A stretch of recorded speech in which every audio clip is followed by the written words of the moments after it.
Okay so आज हम deal करने वाले हैं सर्वेइंग सब्जेक्ट के first topic fundamental of surveying से, जिसकी ऑलरेडी 2 वीडियो मैंने पोस्ट कर चुका है और आप जा कर के सर्वेइंग प्लेलिस्ट से दोनों वीडियोस को देख सकते हैं।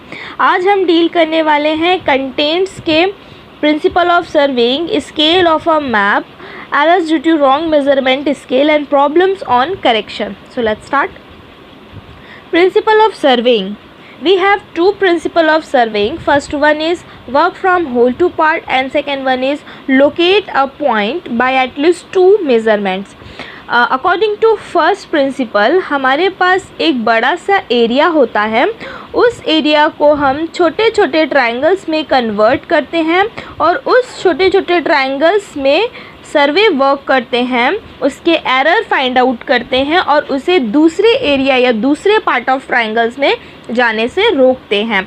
इस तरीके से हमारे एरर के चांसेस काफ़ी कम हो जाते हैं। इस तरीके के प्रिंसिपल को हम work from whole to part कहते हैं।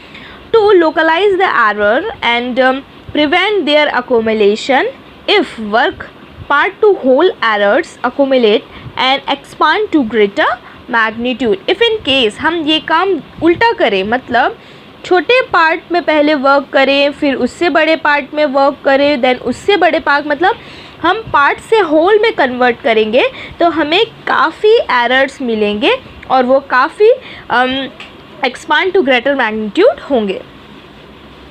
सेकेंड प्रिंसिपल है locate a point by at least 2 measurement. इस प्रिंसिपल में हमारे पास 2 नोन पॉइंट्स होते हैं जिसके ऑल कोऑर्डिनेट्स हमें पता होते हैं, नोन कोऑर्डिनेट्स होते हैं। उसके थ्रू हम एक लाइन ड्रॉ करते हैं और उसे हम बेस लाइन कहते हैं और उस नोन कोऑर्डिनेट या फिर उस बेस लाइन को रेफरेंस मानकर हम एक थर्ड पॉइंट लोकेट करते हैं। उसे हम प्रिंसिपल को हम locate a point by at least 2 measurement कहते हैं। 2 control points need like A M B. आप यहाँ देख सकते हैं, यहाँ पे हमारे पास 2 कंट्रोल पॉइंट है जिसका नाम ए और बी है। इनके बीच का डिस्टेंस हमें मेज़र्ड करना है, ए बी के बीच का डिस्टेंस मेज़र्ड करना है और उसे हम उस ए बी लाइन को हम बेस लाइन कहेंगे। A and B 2 control points whose positions already known. अब यहाँ पे जो ए और बी पॉइंट्स है उसके पोजीशंस हमें ऑलरेडी पता है, उसके थ्रू हम थर्ड पॉइंट लोकेट करेंगे कोई भी मेथड के थ्रू। जैसे कि यहाँ पे फर्स्ट मेथड है ऑफसेट और it's ties bye tape.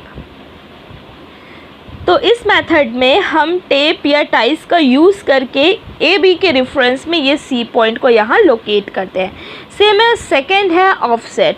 Offset में भी हमें 2 पॉइंट रहते हैं हमारे पास, एक ए और बी। इसके इंटरमीडिएट हमें एक पॉइंट लोकेट करना होता है जिस पॉइंट का नाम है डी। इसमें हमें 90 एंगल या राइट एंगल लेकर एक थर्ड पॉइंट में ऑफसेट डालना होता है और वो पॉइंट हमारा कहलाता है point C. Same as next procedure या नेक्स्ट मेथड है ट्रैवर्स। इस मेथड में भी हमारे पास में 2 पॉइंट्स होते हैं ए एंड बी और उनके बीच के लाइन को हम बेस लाइन कहते हैं। ए के या फिर बी के थ्रू हम एक एंगल्स बनाते हैं और उससे एक लाइंस आगे की तरफ जाती है उस पॉइंट को और वो पॉइंट को हम पॉइंट सी कहते हैं। नेक्स्ट मेथड है इंटरसेक्शन मेथड। इसमें भी हमारे 2 नोन कोऑर्डिनेट्स हैं जिसका नाम ए एंड बी है।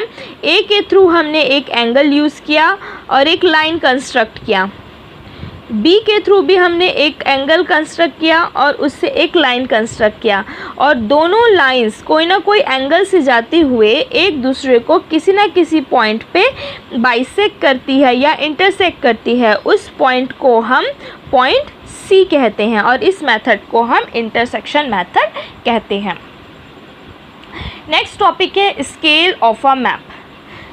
Scale of a map it means the ratio of a line on a map to the length of same line on the ground. It means in case हमने किसी map में एक line draw किया है जिसका नाम A और B है, उस ए और बी का डिस्टेंस जो मैप में है, सेम लाइन का डिस्टेंस जो एक्चुअल ग्राउंड में होगा, उनके बीच का जो रेशो होगा उसे हम स्केल कहते हैं। इंजीनियरिंग स्केल या फिर उसे रिप्रेजेंटेटिव फ्रैक्शन भी कहते हैं।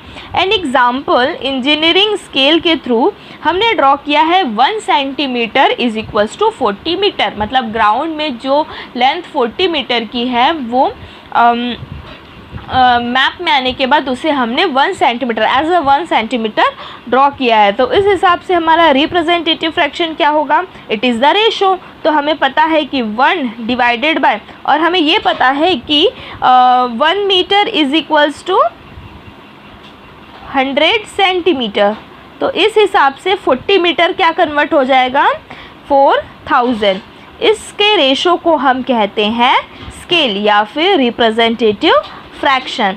अब नोट करने वाली बात यह है कि इफ़ इन केस हमारे पास 1/1000 स्केल हो और सेकेंड 1/10,000 स्केल हो, तो इसमें जो हमें छोटी वैल्यू गिवन है वही हमारी लॉन्गर या लार्जर स्केल होता है। ज़्यादा वैल्यू जिसकी होती है वो हमारा स्मॉल स्केल होता है। हमारे स्केल को हम 2 तरीके से रिप्रेजेंट कर सकते हैं सर्वे में।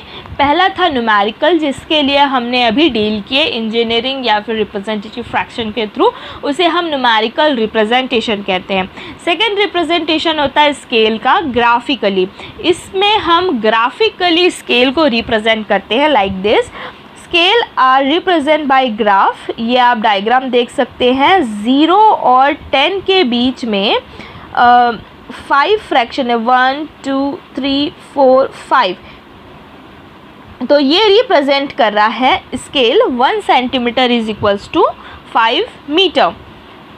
देन उसके RF क्या होगा? 1 divided by 500। Graphically representation of scale is advantage as compare to numerical scale. Numerical scale के कंपेयर में हमारा ग्राफिकल रिप्रेजेंटेशन ज़्यादा एक्यूरेट या एडवांटेजियस या करेक्ट होता है, because after shrinkage size can not affect in graphically representation. यदि हम ग्राफिकली रिप्रेजेंटेशन करते हैं तो यदि हमारा मैप श्रिंकेज हो जाए, श्रंक हो जाए, तो उसके कंपेयर पे वो अफेक्ट नहीं होती, उसकी स्केल अफेक्ट नहीं होती। चलिए एक एग्जांपल देखते हैं। मान के चलिए आपके पास में एक ओरिजिनल स्केल है और ओरिजिनल स्केल में 2 पॉइंट है जिसका नाम AB है और उसका लेंथ या उसका डिस्टेंस की वैल्यू है x। सेम एज वो स्केल श्रंक हो गई है, श्रंक स्केल है, और उसी A पॉइंट A और B का पॉइंट अब चेंज होकर के A' B' के पॉइंट में आ गया है और उसकी वैल्यू x की जगह में अब y हो गई है। बल्कि A और B का जो वैल्यू था वो एक ही है, बट श्रंक होने के बाद x की जो डिस्टेंस है अब वो चेंज हो गई है और y हो गई है आफ्टर श्रिंकेज। तो इस केस में जो श्रंक स्केल है वो क्या होगा? Shrunk distance divided by 100 into 1000। Same as original scale, original distance divided by 100 into 1000। अब यदि हम ये दोनों का रेशो करें, मतलब किसका? Shrunk scale by original scale, तो हमारे पास क्या बचेगा? 100 इंटू 1000, 100 इंटू 1000 कैंसिल हो जाएगा। हमारे पास बचेगा y divided by x। It means y क्या था? श्रंक लेंथ, और x क्या था? Original length. ये जो रेशो है, इस रेशो को हम श्रिंकेज रेशो या फिर श्रिंकेज फैक्टर कहते हैं। कुछ और फॉर्मूलाज या रिलेशनशिप है श्रिंकेज फैक्टर्स के। श्रिंकेज फैक्टर या shrinkage ratio is shrunk length by original length, same as shrunk scale by original scale, same as shrunk representative fraction by original RF, same as formula है correct distance on map in terms of original scale, measure distance on map by SF। in case ये distance की बात है, हम यदि area की बात करें तो फॉर्मूला सेम रहने वाला है, measured area on map, but जो SF है उसका स्क्वायर हो जाएगा, क्योंकि यहाँ पे हम क्या कैलकुलेट कर रहे हैं? Area. Errors due to wrong measuring scale, इसके कुछ फॉर्मूला हैं। Correct length is equals to RF of wrong scale divide by RF of correct scale into measured length. Same as यदि करेक्टेड एरिया हमको calculate करना है तो RF of wrong scale by RF of correct scale का whole square. क्यों? क्योंकि ये area से डील कर रहे हैं हम, इनटू मेजर्ड एरिया। चलिए एक न्यूमेरिकल सॉल्व करते हैं। क्वेश्चन है, a surveyor measured the distance between 2 points marked on the plan drawn to scale of 1 centimeter is equals to 1 meter. So as RF is 1:100 and found it to be 50 meter. Later he detected that he used a wrong scale of 1 centimeter is equals to 50 centimeter. So that RF is 1:50 for measurement. Determine the correct length and what will be the correct area if measured area is 60 meter square.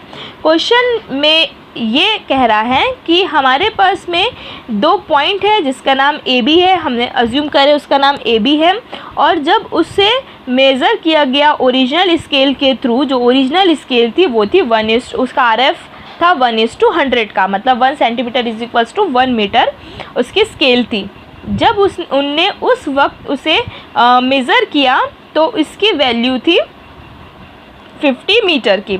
After wrong scale, फिर जब उन्हें याद आया कि उनने जो measurement किया था वो गलत किया था और उनने कौन सा स्केल लेकर मेज़र किया था, 1:100 ना लेते हुए 1:50 का RF लेकर उनने वर्क किए, मतलब रॉन्ग स्केल थी 1:50 की। कैलकुलेट करना है correct length and correct area. इसके पहले हमने फॉर्मूला देखा था कि correct length is equals to wrong scale by original scale into measured length. Same as wrong scale है 1:50, ओरिजिनल स्केल है 1:100 और मेजर्ड लेंथ है 50। सो दैट हमारी वैल्यू आ रही है करेक्ट लेंथ की 100 मीटर। एक्चुअली ये 50 मीटर नहीं थी, ये थी 100 मीटर ओरिजिनल स्केल के कंपेयर पे। सेम एज एरिया के लिए भी हमने फॉर्मूला देखा था, correct area wrong scale by original scale का whole square into measured area. Same as values put up करने के बाद में 1:50 by 1:100 whole square into measured area is 60। So that जो करेक्ट एरिया है वो है 250 मीटर स्क्वायर। एक और क्वेश्चन देखते हैं। If a plan has been drawn to a scale of 1:200 and the length is measured with a scale of RF 1:250। अब यहाँ पे हमें कोई मेजर्ड एरिया गिवन नहीं है, क्वेश्चन में बस ये बोला है कि एक प्लान उनने बनाया था जिसका ओरिजिनल स्केल थी 1:200 की, बट जब लेंथ उन्होंने मेज़र्ड किया तो वो विथ रिस्पेक्ट टू 1:250 लेकर मेज़र्ड किया।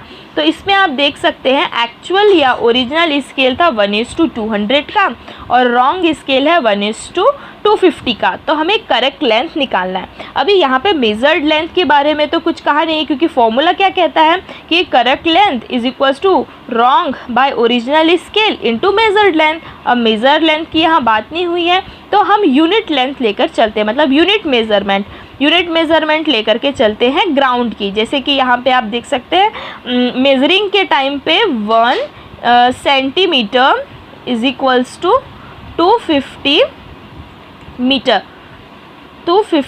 मीटर लेकर के वर्क किया गया है। तो हम यहाँ पे 250 को अज्यूम करेंगे as a measured length. I hope you understood. So that अब यहाँ पे आप देखते हैं 1 centimetre on is measured as 250 centimeter but 1 centimeter on map will accurately 200। hence formula आपको पता है, फॉर्मूलाज में वैल्यूज़ पुटअप कीजिए 1:250 बाय 1:200 इंटू मेजर्ड लेंथ की जगह में हम 250 पुटअप करेंगे एंड देन सॉल्व करने पे हमें वैल्यू क्या मिल रही है, हमें वैल्यू क्या मिल रही है 312.5 मीटर और किलोमीटर। क्योंकि हमें यहाँ पे कोई यूनिट यहाँ पे प्रोवाइड नहीं की गई थी, इसीलिए हमने यहाँ पे अपने तरफ से कोई भी यूनिट को लिख दिया है। आई होप आपको ये लेक्चर समझ में आया होगा। आपको यदि कोई भी डाउट्स आए तो आप कमेंट बॉक्स में कमेंट कर सकते हैं। Thank you.